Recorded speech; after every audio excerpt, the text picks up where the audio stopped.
everybody. Welcome to the second episode of Kind of a Big Deal Extras. I'm going to work on that intro. Yeah. And if you watched our first one, not much time has passed because it still says Fresh Donuts.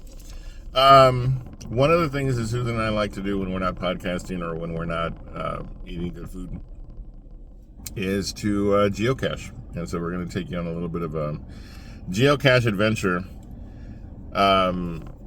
We started geocaching a few years ago. 5-6 years ago? 5 or 6 years ago, yeah. And if you don't know what geocaching is, Susan's going to happily explain it to you. So geocaching is where throughout, different things, people have hidden things, small little caches. Mm-hmm. So, in depending on where it is or what cache it is. Not cash money, like not cash money. C-A-C-H-E. Like cache. Like a cache of stuff. And depending on the person, depending on how they felt that day, whatever, they can hide different sized things from like little tiny micro size to larger sized items. And so then they put their coordinates into or generic area coordinates, where they put this thing. So then you get to that area and you have to kind of like look around and find it. So it's like a giant. It's a scavenger hunt. Yeah. Yeah, and then you have to sign your name on a little log. Right. So the geocaching that we do is based on a geocaching app that's called Geocaching. And so here we'll give you a look. So this is the geocaching app, and every one of those dots represents some form of cache. The question marks are mystery caches that are based on clues. The others are the green ones are like traditional. And then you see some other icons and so forth. So the geocaching app is what we use to determine, okay, what are we going to go after? And so, Susan, we're going to look over your shoulder and you're going to pick one. Oh, I'm going to pick one? You're going to just pick a random green one. Okay. So this is us right here at this little tiny blue dot. Yeah, just pick a random green one. Just go to the closest one, I guess. That's not fun. Okay. Go to a further one. Go to that one. There you go. Suburban Island number 3. So. All right, so we're gonna go after that geocache, and you guys will see what happens if we find it. That was just the small patch of San Antonio right around us. Like you can get geocaches all over the city, not to mention all over the state, all over the country, all over the world. So because geocaching is a worldwide phenomenon. Yes. And if you like scavenger hunts and so forth, it can be a fun activity to do before it gets blazing hot, which is why we're going now. Yep. So let's see if we find it. All right, here we go.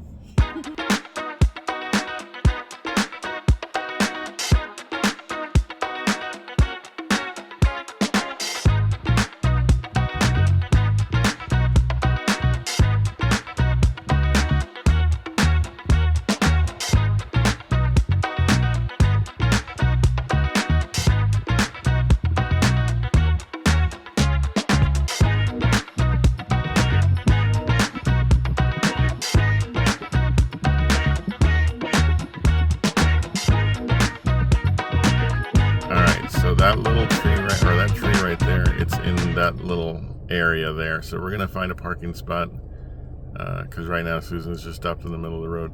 Off to the side. So we're gonna find a parking spot and then we're gonna go look for it. So wish us luck. Okay, so I was wrong. It's like those trees over there. So we're gonna move the car and be stealth about it.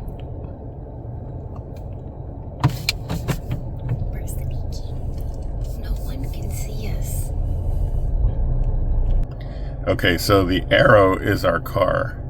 The green is the geocache.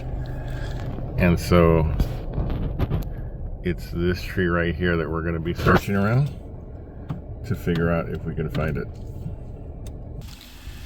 All right, so it's somewhere in this area, and the app will tell us as we're getting closer, like what's going on.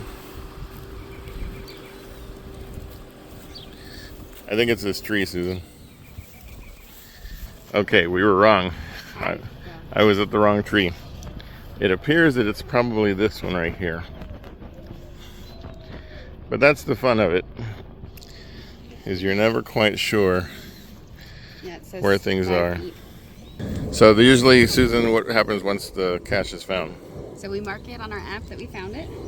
So we'll go in here and say, I found it. I found it. And it says, you give a little note, so I always say like, thank you for the find, or thanks for the cache. And then you have a pen in your hand. Yep. And I open a little container. And there's the log inside. And so half of it is just, sometimes it's just signing that you found it. Yeah. Which really is, the whole effort is to find these things. And you can see just a quick glimpse of how many people have found this one. That was geocaching. It's pretty fun. We have found, I think, close to 50. It doesn't have to be exact. So, yeah, close to 50. 44. Okay, 44. And we've been doing it for 6 years. So we're not exactly the most avid geocachers. It's a nice thing to do whenever the weather's nice. And, when you're looking for something to do spontaneous, it's a fun thing to try to do. We've been stumped by a few. Oh, yeah. Yeah, I think we've had 3 or 4 do not finds. Yeah, because you log the ones you find, the ones you don't find. And I hate being defeated by a geocache. Yeah, we've had one at least that we've been stumped by, and we've actually gone back to it later and found it. And some we haven't. And some we've gone back to and have not been able to. And the nice thing about it is you can plant geocaches, and we actually have a couple planted, one in Austin and one here in San Antonio, but we're not going to tell you where. Nope. Because you need to find the geocaching app, you need to sign up, and we encourage you to go geocaching and have some fun. But you're awesome, you're amazing, and the world's a better place because you're in it. We'll see you next time on Kind of a Big Deal Extras. Peace. Being extra's not a bad thing. Susan Chisholm, everybody.